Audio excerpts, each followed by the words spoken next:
I don't think people understand just how fragile our modern world really is. Before we dive in, make sure to subscribe, like, and share, because what you're about to learn could change the way you prepare for anything. In our modern world, we trust in systems, food, shelter, technology that seem unbreakable. But these systems are fragile, and when they fail, we're left with only our skills and the simplest tools.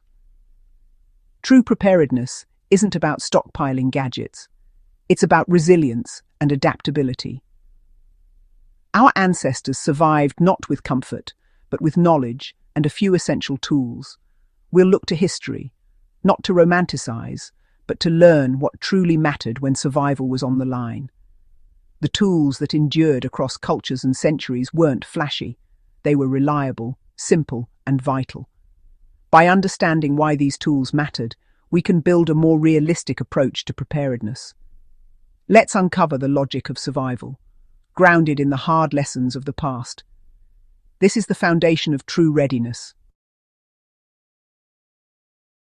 The knife was the most universal survival tool, used daily, not as a weapon, but as a workhorse.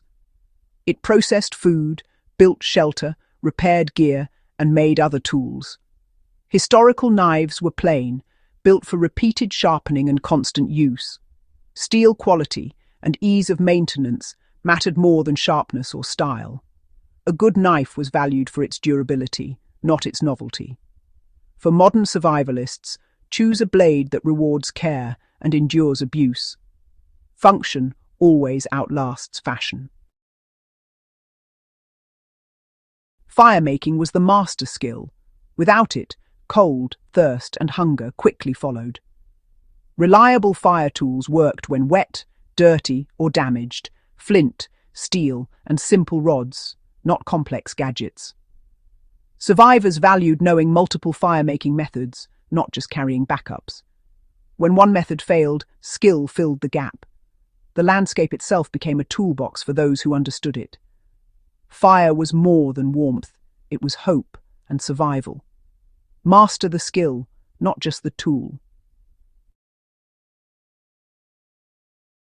Containers mattered more than weapons.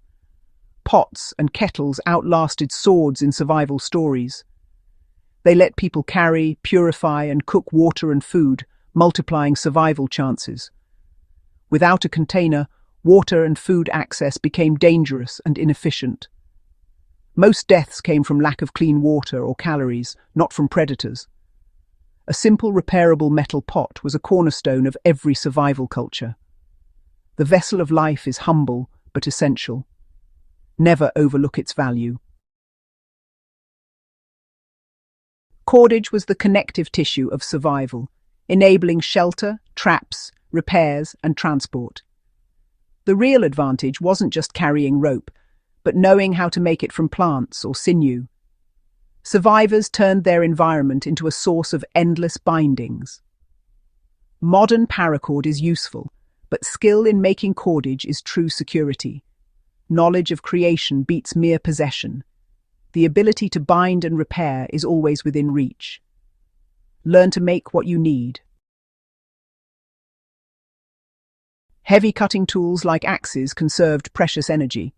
They made shelter building and firewood gathering efficient, justifying their weight.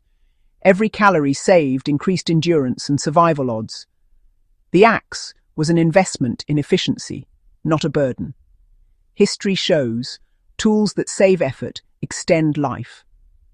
Energy management is survival's true currency. Choose tools that multiply your strength. Maintenance tools, needles, awls, thread, prevented small problems from becoming deadly. Clothing and gear repair stopped exposure, injury, and loss. Survivors valued prevention over dramatic fixes. A stitch in time truly saved lives. Modern survival often ignores this quiet skill. Preventing failure is more powerful than reacting to it. Carry the means to repair, not just to replace. Light, navigation, and load management quietly shaped survival outcomes. Simple candles and lamps extended safe, productive hours. Compasses and maps prevented fatal disorientation. Packs and baskets determined how far and how well people could travel. These tools were valued for reliability, not flash. The subtle tools often make the biggest difference. Don't overlook the quiet essentials. Sharpening tools, stones and files, were non-negotiable for survival. A dull blade or axe was dangerous and wasteful. Maintenance was constant. Renewal, not replacement, was the mindset. Survivors carried the means to restore their tools in the field. This stewardship set them apart from our throwaway culture. Renewal is the heart of self-reliance. Keep your tools and your skills sharp. History's trusted tools, axe, pot, needle, stone, endured because they worked everywhere. They needed no batteries, no marketing, just skill and care. Modern tech is useful, but history's lessons must come first. Build your foundation on resilience, renewal, and skill, not just gear. Learn to see the world as a source of solutions, not just threats. Survival logic values understanding over accumulation. If you want real, history-forged survival insight, subscribe to Survival Logic. The past still teaches, if we're willing to listen.